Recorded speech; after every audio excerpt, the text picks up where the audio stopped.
नमस्ते मित्रों, कथा निधि चैनल पर आपका बहुत बहुत स्वागत है। हमारी आज की कहानी प्रख्यात ज्येष्ठ साहित्यकारा श्रीमती मृदुला सिन्हा जी की कहानी है। यह कहानी उनकी प्रिय कहानियों में से एक कहानी है। कहानी का नाम है विलंबता बिलगाव। हमारी कहानी का नायक तलाक या संबंध विच्छेद इस शब्द को सुनने मात्र से काँप उठता है भय से, परंतु वही नाम उसकी पत्नी हर थोड़े थोड़े दिनों के बाद कहती रहती है। इस तरह यह विलगाव यानी कि अलग होना, विलंबता यानी विलंबित होता रहता है। तब क्या होती है नायक की प्रतिक्रिया? क्या एक सामान्य पुरुष जैसी या कुछ खास? सुनिए कथा विलंबता विलगाव में। तो चलिए कहानी शुरू करते हैं। विशाखा का प्रस्ताव सुनकर हर्ष सन्न रह गया था। यद्यपि सदा की तरह चिल्लाते हुए शब्दों को फाड़ कर ही उसने अपनी बात रखी थी, मानो वो कोई शब्द नहीं बम रहा हो, बम फट गया हो। हर्ष ने सुना ही नहीं था। उस शब्द के अर्थ से हर्ष भय खाता था। विवाह के पूर्व या विवाह के बाद भी कभी अपनी जबान पर नहीं लाया। उसके अंतरंग मित्र सिकंदर ने उस मनहूस शब्द को 3 बार क्या बोला। सलमा से उसका संबंध विच्छेद हो गया था। हर्ष सोचता, गाली की श्रेणी में आने वाले कितने ऐसे शब्द हैं जिन्हें उच्चारण करने वाले अवश्य असभ्य कहलाते हैं, परंतु उनके उच्चारण से सुनने और बोलने वाले किसी की विशेष हानि नहीं होती। थोड़े समय के लिए ही सी वे शब्द बोलने वाले की जबान गंदी और सुनने वालों के हृदय को छिद्र कर देते हैं, फिर भी दोनों में से किसी की स्थिति नहीं बदलती। वह शब्द तौबा कहिए, गलती से भी 3 बार जबान से क्या उच्चारित हुआ, बोलने और सुनने वाले दोनों की संयुक्त स्थिति ही बदल गई। संबंध बिखर गया। सिकंदर के दिल में बैठने वाली सलमा दीवारों से सिर फोड़ने लगी। उस एक शब्द के 3 बार बोलने से हर्ष ने एक औरत की हैसियत बदलते देखी थी। सिकंदर की दिलो जान सलमा लम्हों में खाक में लौट गई थी। इसलिए वह दुनिया में किसी बात से भय खाने लगा था तो उस अमूर्त शब्द जिसका मूर्त परिणाम भयावह था। बचपन से सिकंदर से उसकी दांत काटी रोटी का संबंध था। उसके सानिध्य में उसे कभी आपसी संप्रदाय भिन्नता का एहसास नहीं हुआ, परंतु उस दिन सिकंदर से भिन्न संप्रदाय के होने के संज्ञान ने उसे बड़ी राहत दी थी।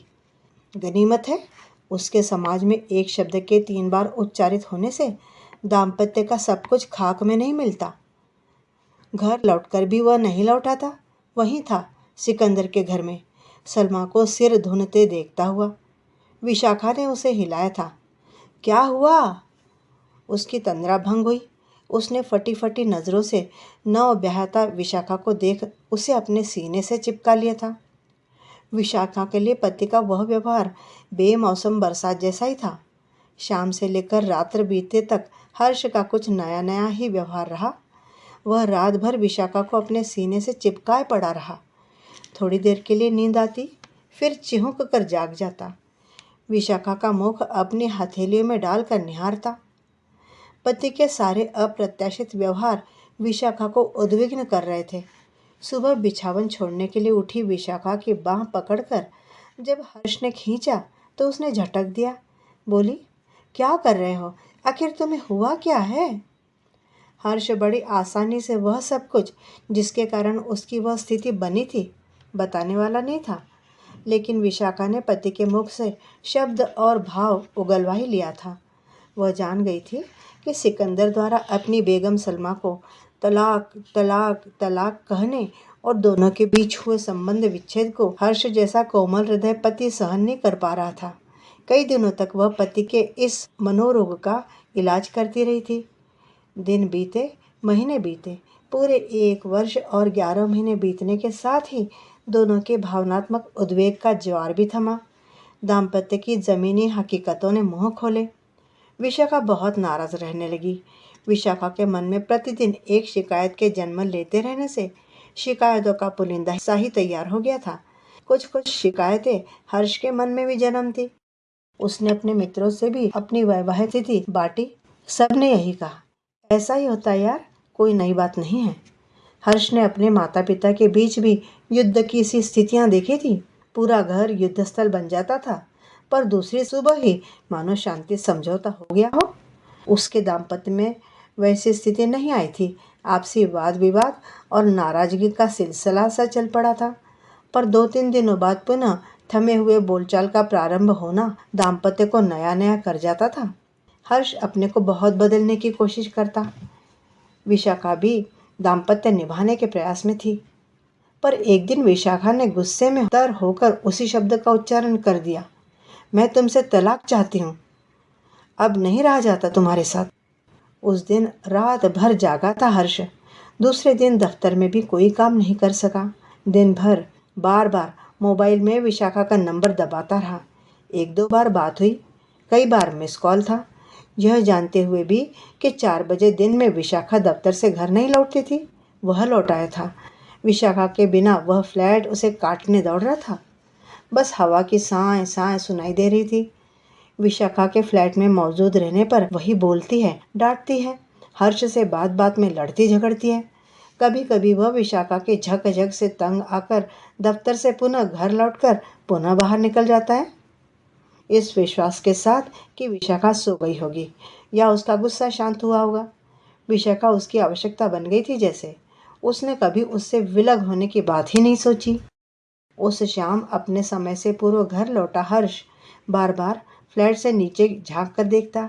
अपने फ्लैट के कॉलबेल के कर्कश आवाज पर वह कई दिन विशाखा से उलझ चुका था। विशाखा ने अपनी स्वाभाविक ऊंची आवाज में कहा था, सुमधुर स्वर वाला कॉलबेल खरीद क्यों नहीं लाते? उस समय विशाखा के स्वर से उस कॉलबेल का स्वर मैच कर गया था। वह उस प्रसंग की स्मृति में डूबा हुआ था कि आखिर कॉलबेल बजी। वह विशाखा को चकित करने के भाव से दरवाजा खोलकर किनारे छुप गया। कपड़े, लोहा के कपड़े लिए खड़ी धोबन की बिटिया थी। उसके हाथ से कपड़े लेकर उसने दरवाजा जोर से बंद कर दिया। 2 प्याले चाय बनाई, फिर कॉलबेल बजी। दरवाज़ा खुलते ही सामने पॉलीथीन बैग में कटी हुई सब्जियां लेकर आई एक महिला खड़ी थी। सामने मेम साहब की जगह साहब को देखकर चकित रह गई। फिर दरवाज़ा बंद हुआ। 1-2 बार घंटी की आवाज़ पर उसे दरवाज़ा खोलना और बंद करना पड़ा।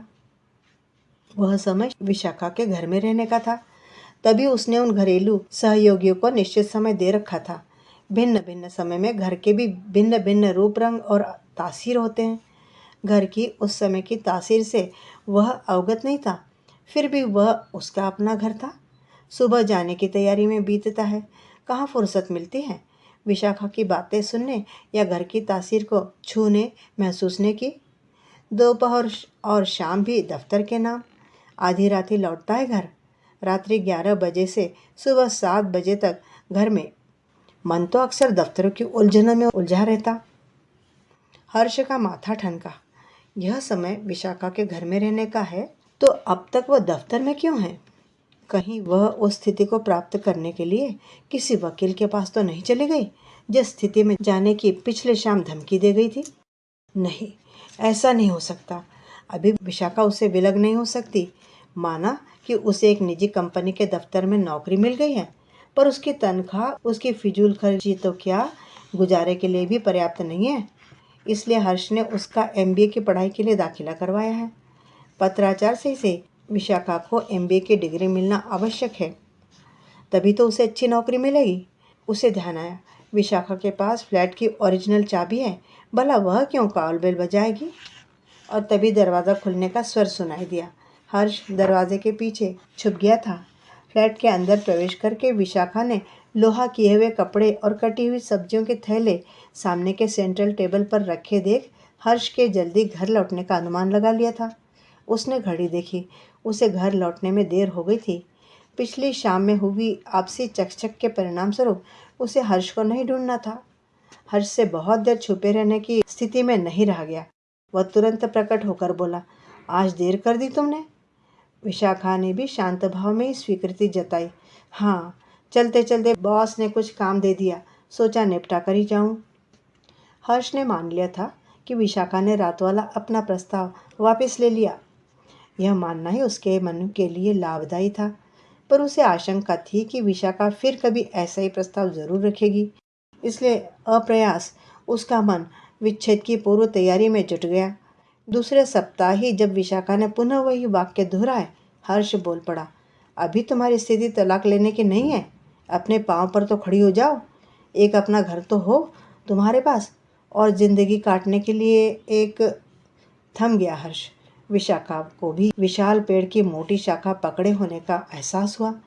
पर इन दो प्रसंगों से हर्ष सयाना हो गया था। उसकी सोच परिपक्व हो गई। उसने एक दिन सामान्य भाव में विशाखा से कहा, जब तुमने मुझसे अलग रहने का निश्चय कर लिया है तो ऐसा ही करना। परंतु विशाखा चुप रही, हर्ष को सुनती रही। उसके मन में विशाखा को उसके पांव पर खड़ी करने की वैसी ही योजनाएं थी जैसी एक पिता की अपनी संतान के लिए होती है। विशाखा के एमबीए का रिजल्ट आने पर हर्ष सचमुच हर्षित हुआ, पर उसके अंदर हर्ष की फैली चादर में कुछ दरक सा गया था। उसने मन को तसल्ली दिलाई, नहीं, अब विशाखा प्रसन्न हो जाएगी। प्रसन्न मन में तलाक जैसे कांटे के उगने के आसार नहीं होते, फूल ही खिलते हैं। हर्ष के अथक प्रयास से विशाखा को नई कंपनी में नई डिग्री के अनुरूप काम मिल गया, परंतु थोड़े ही दिनों में नई तनख्वाह और नए काम का नयापन समाप्त हो गया। वस्तु स्थिति थी कि हर्ष के दफ्तरी कार्यों के बोझ तले दबे रहने से वह ऊब चुकी थी। दफ्तर तो वो भी जाती थी, पर सुबह 9 बजे घर छोड़ती और शाम को 5 बजे लौट आती। हर्ष का घर का समय रात्रि के 11 बजे से सुबह के 7 बजे का ही था। सप्ताह में 2-3 दिनों का प्रवास भी। उस घर में विशाखा को अकेले रहना दम घोंटू लगता था। उसने भी बहुत विचार किया, पर उस घर में हर्ष के साथ और विलग रहने के द्वंद्व में वह शीघ्र इस नतीजे पर आ गई कि दूसरे घर में उसका इंतज़ार तो नहीं होगा, चैन से रहेगी, उसे इंतज़ार तो नहीं करना पड़ेगा। मुझे शीघ्र तलाक चाहिए। इस पुनरावृत्ति पर विशाखा का सोचा समझा निर्णय था। उस समय हर्ष विशाखा को उसके लिए बुक किए फ्लैट के कागजात देकर चकित करने की योजना पर सोच रहा था। यह निश्चित था कि पत्नी द्वारा उस मनहूस शब्द की पुनरावृत्ति तब हर्ष में कोई संवेदना नहीं उत्पन्न करती थी। दरअसल उस शब्द ने उसके दाम्पत्य जीवन में अपनी प्रथम उत्पत्ति पर ही अपना स्थान बना लिया था। अब तो शब्द भाव की टहनियों ने भी हर्ष के मन में विस्तार ले लिया था। पुरानी पड़ गई थी, परिपक्व हो गए थे भाव। नई बातें थी तो विशाखा की नई डिग्री, उसके अनुसार नौकरी, उसकी अच्छी तनख्वाह और उसके नाम एक फ्लैट की बुकिंग। हर्ष तो मन ही मन अपनी पत्नी के नए फ्लैट के लिए TV, fridge, microwave, dining set ही नहीं, एक गाड़ी खरीदने की भी योजना बना रहा था। मानो विशाखा से संबंध विच्छेद नहीं, एक बेटी का दूसरा घर बसाना चाहता हो। दूसरे घर में जाकर भी यदि बेटी का पिता से संबंध विच्छेद नहीं होता, तो पति के घर से पत्नी के अलग रहने पर पत्नी का संबंध विच्छेद क्यों? एक बार बना रिश्ता भी कहीं टूटता है। हर्ष अपने इन परिपक्व अभिनव विचारों को अपने दोस्तों के बीच भी बांटता रहता। उसके संगी साथी उसके विचारों पर हंसते थे, खिल्ली उड़ाते थे। उसे उनकी परवाह नहीं थी। परवाह तो उसे विशाखा की भी नहीं थी, क्योंकि उसे भी हर्ष का अपने प्रति दरियादिल होना बोझ स्वरूप लग रहा था। और उस शाम पति द्वारा ढेर सारे किचन गजट खरीद कर लाने पर वह खिसिया गई। वह हर्ष की सहानुभूति की पात्रा और हकदार नहीं बनना चाहती थी। गुस्से में बोल गई, इतना सामान खरीदने की क्या जरूरत थी? क्या मैं नए फ्लैट में जाकर स्वयं नहीं खरीद सकती? क्या इस घर के सामान तुमने खरीदे हैं? घर बसाने में तो कोई मदद नहीं की, फिर घर तोड़ने में मदद क्यों? सब चीज़ ले ही आए तो एक पालना क्यों छोड़ दिया? पालना भी ले आते, अब तो उसकी भी जरूरत पड़ेगी। हर्ष का मन पहली बार जीवंत हो उठा। विशाखा के मुख से निकले ठनकदार शब्दों के टकराव से एक हर्ष की फुहार उत्पन्न होगी, उसे आशा नहीं थी। विशाखा ने झल्ला कर ही सूचना दी थी। सूचना तो सूचना थी। वह हर्षित हो उठा। उसकी अंदरूनी चाहत थी कि विशाखा को उससे अलग होते समय बच्चा भी चाहिए, परंतु उसने उस इच्छा को कभी प्रकट नहीं किया था। विशाखा के साथ ज्यादती भी नहीं की, पर संबंध तो बना ही था। उसने उस परिणति को ईश्वर की मर्जी ही माना था। शिशु आगमन का इंतजार करते हुए आपसी सहमति से ही 9 माह दोनों साथ रहे थे। नन्हे शिशु के रुदन की गूंज से सोया फ्लैट जाग गया था। घर आने वालों ने बधाइयाँ दी थी। दाम्पत्य के ठहाके भी ठहकने लगे थे, पर वे ठनकते ठहाके अनायास ठमक जाते। उन्हें भी अपनी ऊंचाइयों पर पहुंचकर एहसास होता। संयुक्त ठहाकों को बिछोड़ने की स्मृति भी हो जाती। सच्चाई को धता दिखाता हर्ष हर्षित था। अब हर्ष सायंकाल शीघ्र घर लौटता, शिवम के साथ खेलता रहता। विशाखा को सुखद लगता था। हर्ष को अनुमान था कि विशाखा विच्छेद की बात भूल गई, पर एक शाम आखिर उसने पुनः उसी वाक्य को दोहरा दिया। चिल्लाकर बोली, मैं तुमसे तलाक लेने की बात भूली नहीं हूँ, मुझे तलाक चाहिए, तलाक। शिवम उस समय हर्ष की गोद में ही था। अचानक क्रंदन कर उठा, जोर जोर से रोने लगा। उसे चुप कराना हर्ष के बूते से बाहर हो गया। वह विशाखा की गोद में शिवम को रखाया। थोड़ी देर में वह चुप हो गया। अधिक देर रोने के कारण चुप होने पर भी उसकी हिचकियां बंद नहीं हो रही थी। हर्ष को पुनः शिवम को अपनी गोद में लेने का मन कराया। नहीं दिया विशाखा ने। बेटे की नींद का बहाना करके पति के बड़े प्रस्तावित हाथ को नकार गई। पूरी रात हर्ष अपने बेटे के रुदन की व्याख्या करता रहा। क्यों रोया शिवम? उसी वक्त क्यों रोया जब विशाखा ने पति से विच्छेद की बात दोहराई? क्या वह उस भाषा को समझ गया? बातें तो समझने लगा था, दुलार और फटकार की भाषा तो समझता ही था। माँ बाप की गोदों के भिन्न भिन्न स्पर्श पहचानता था। एक विशेष स्पर्श के साथ ही दूध मिलेगा जानता था, और भी बहुत कुछ। तो क्या उसने माँ बाप के बीच विच्छेद की बात समझ ली? आखिर उसके रोने का अर्थ क्या था? क्या वह विच्छेद नहीं चाहता? हर्ष ने सुन रखा था, बच्चे भगवान का रूप होते हैं। संभवतः उस भगवान को भी पति पत्नी के बीच विच्छेद पसंद न हो। उसके घर के उस नन्हे भगवान ने आखिर अपना स्वार्थ जता ही दिया। विच्छेद की स्थिति उस भगवान के लिए भी उपयुक्त न होती। यह सब हर्ष के मन का फितूर था। हर्ष जानता था अब पीछे नहीं मुड़ा जा सकता था। विशाखा ने अलग रहने का मन बना लिया था। सच भी था, दोनों में दुराव होने के कारण भी समय की दूरियां ही थी। आपसी बातचीत तो प्रारंभ से नहीं होती थी। दोनों का काम ही ऐसा था। कभी कभी तो एक दफ्तर से लौटने तो दूसरे का जाने का समय होता। विशाखा की नाराजगी का ये प्रमुख कारण हर्ष की समझ में आ गया था, पर देर हो चुकी थी। समय के इस अंतराल ने भी दूरियां पाटने में कोई कारगर सहयोग नहीं दिया, सिवाय शिवम की उपस्थिति के। दरअसल हर्ष का मन भी परिवर्तित हो गया था। उसने भी तलाक को साध लिया था। दोनों की जिंदगी में एक दूसरे के लिए जीने का कोई क्षण नहीं होता था। फिर क्यों रहे कोई साथ? उसने अपने घर में दादी, माँ, चाचियों के साथ और महिलाओं की भी दिनचर्याएं देखी थी। उनके जीवन का तो एक ही लक्ष्य हुआ करता था, पति को सुख सुविधाएं उपलब्ध कराना। उनके पति इन कार्यों में उनसे प्रतियोगिता तो नहीं करते थे, पर पत्नियों को सुरक्षा और सम्मान देने में पीछे नहीं रहते थे। पिछले 2 दशकों में परिवर्तन को मानो पंख लग गए हो, उड़ता रहा है, धरती पर पाँव ही नहीं। महिला जीवन में आए परिवर्तन ने परिवार में भी सब गड्ढ-मड्ढ कर दिया है। हर्ष ने विशाखा के प्रस्ताव को आत्मसात कर लिया है। जब एक छत के नीचे सुखी रहा ही नहीं जा सकता, तो क्यों रहे कोई संग साथ? उसके लिए उस शब्द की भयानकता समाप्त हो गई। अब उल्टा वह सोचने लगा कि जितना जल्दी हो सके विशाखा उससे अलग उसके अपने फ्लैट में रहने चली जाए। थोड़े दिन और साथ रहकर शिवम का हर्ष से लगाव बढ़ गया तो विच्छेद मुश्किल होगा। अभी तो उसने पापा कहना सीखा भी नहीं है। मार्च का महीना था। हर्ष को दफ्तर से लौटने में ही रात्रि के 12 बज जाते। 1-2 रात को तो वह घर आया भी नहीं। उस सुबह विशाखा का मूड देखकर उसने अंदाज़ा लगा लिया, विशाखा फिर अलग रहने का प्रस्ताव दोहराएगी। उसने पत्नी के बोले बिना ही कह दिया, अभी दफ्तर में काम अधिक है, मैं अगले सप्ताह की छुट्टी ले लेता हूँ, फिर तुम्हारे फ्लैट में सारा सामान लगा दूंगा। विशाखा कुछ नहीं बोली, शिवम को उठाकर दफ्तर के लिए चल पड़ी।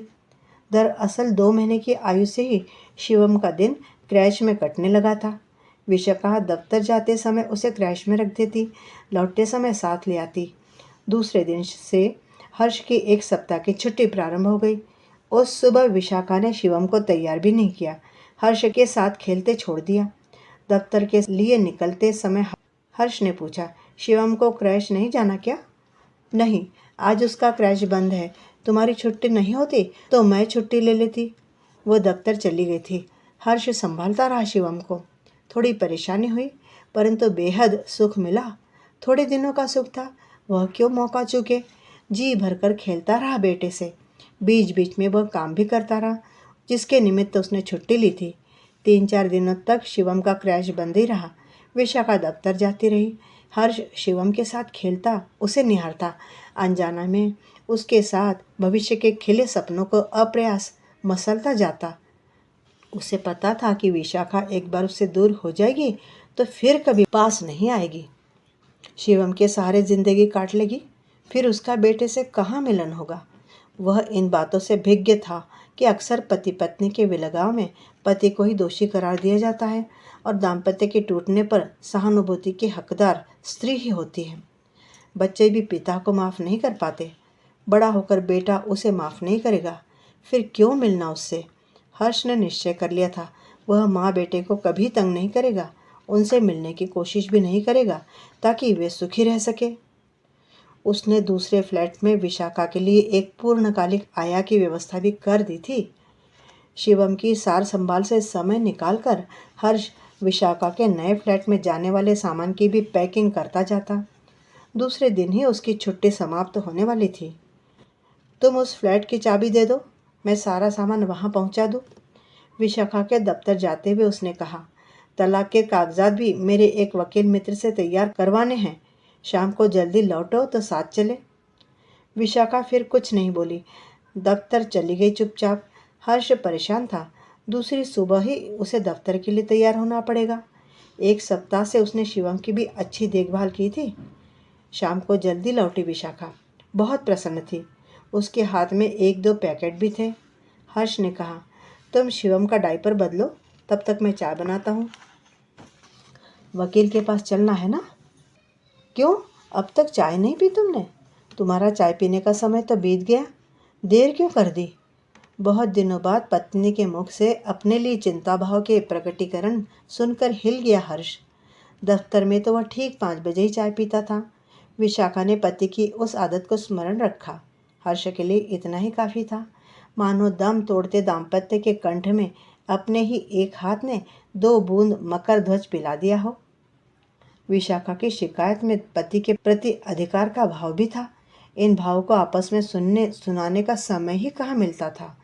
मानो मशीन हो गए थे दोनों। जहाँ भोग की सभी वस्तुओं के साथ आदमी भी गढ़ा जाता है, वहाँ भाव नहीं पैदा होते। हर्ष संयत स्वर में बोला, समय का क्या, आएगा जाएगा। अभी लाया चाय। दोनों बालकनी में बैठे चाय पी रहे थे। चाय की गर्माहट कंठ के छोटे से छिद्र के रास्ते अंदर तक प्रवेश कर सारे शरीर में पसरती जा रही थी, पर दोनों के बीच वार्तालाप नहीं पसरा। शुरुआत करे कौन, क्या बोले? चाय बाहर से अंदर गई थी, बातों को अंदर से बाहर लाना था। अंदर गर्म हुआ था, लेकिन बाहर ठंडा ही रखना था। विशाखा ने मौन भंग किया। आज मेरे दफ्तर में मेरा फेयरवेल था, कुछ उपहार भी मिले, देखोगे? क्या? क्यों? कैसा फेयरवेल? हर्ष के इन नन्हे प्रश्नों के साथ विशाखा के भविष्य के सारे दृश्य उसकी आंखों के आगे उतर आए। अलग रहकर बिना तनख्वाह के कैसे कटेंगे उसके दिन? वह भी तो अपनी पूरी तनख्वाह नहीं दे सकता। विलग होने पर उसके अपने खर्चे भी कम न होंगे। अब तक 2 तनख्वाह में एक घर चलाना मुश्किल पड़ रहा था, फिर एक आमद में 2 घरों का खर्च, असंभव। विशाखा ने उपहार में मिले एक छोटे पैकेट को खोला। कितने सुंदर 2 चाय के मग हैं, बड़े भी, ताकि देर तक बैठकर 2 व्यक्ति चाय पी सके। हर्ष ने मग देखने में कोई पहल नहीं की। विशाखा ने धीरे से एक कागज हर्ष की ओर बढ़ा दिया। उसके फ्लैट की रजिस्ट्री का पेपर था। उसने अपने किसी मित्र को बेच दिया था फ्लैट। फिर हर्ष गरज उठा, ये क्या किया तुमने? सड़क पर रहोगी क्या? विशाखा ने शांत शब्दों में कहा, इसी फ्लैट में रहूंगी, थोड़े दिन पत्नी और माँ की भूमिका में ही। तुम कमाना, मैं खाऊंगी। 2.5 जन के लिए तुम्हारी तनख्वाह काफ़ी है। क्रैश या आया का खर्च भी बचेगा, और भी बहुत कुछ। हर्ष का कंठ सूख रहा था। मन की थोड़ी थोड़ी वैसी स्थिति हुई थी जैसे विशाखा के मुख से तलाक शब्द को पहली बार उच्चारित होने पर हुई थी। उसके मुख से बस इतना ही रिसा, थैंक गॉड, और उसने सोए पड़े शिवम को उठाकर कलेजे से चिपका लिया था। सच तो यह था कि उसी क्षण वह पिता बना था। इससे पूर्व तो वह उसका बेबी सीटर की भूमिका ही निभा रहा था। बाप तो उसी क्षण बना था। दाम्पत्य के विलगाव के विलंबने से की स्थिति को स्वीकारने में थोड़ा विलंब तो होना ही था। मित्रों, अभी आप सुन रहे थे ज्येष्ठ साहित्यकारा मृदुला सिन्हा जी की लिखी कहानी विलंबता विलगाव। आपको कहानी कैसी लगी कमेंट बॉक्स में लिखिए और चैनल को लाइक और सब्सक्राइब कर लीजिए। कहानी सुनने के लिए बहुत बहुत धन्यवाद। आपका दिन शुभ हो।